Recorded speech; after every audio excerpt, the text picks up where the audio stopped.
Hello everyone, welcome to Touch to Click.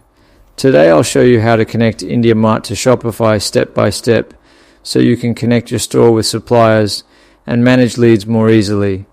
Now let's get started. Step 1. Go to Shopify and log into your account. Make sure you enter the correct store details so you land on your main admin dashboard where all tools and options are available. Step 2.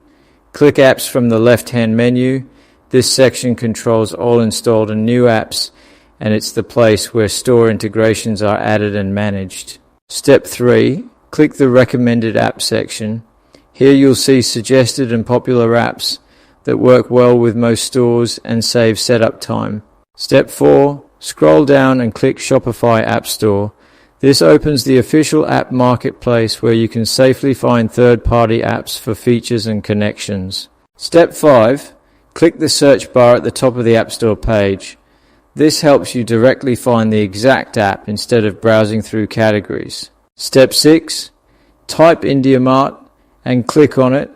Check the app name and icon carefully so you choose the correct listing before moving forward. Step 7. Click Install to add the app to your store, review the permission screen, then approve so the app can access required store data. Step 8. Click Submit Requirements. This lets you send your sourcing or product needs so the platform can match you with the right suppliers. Step 9. Enter your phone number or email address, then sign into your account and verify the details to complete the connection properly. Thanks for watching, and please subscribe to Touch to Click for more helpful guides.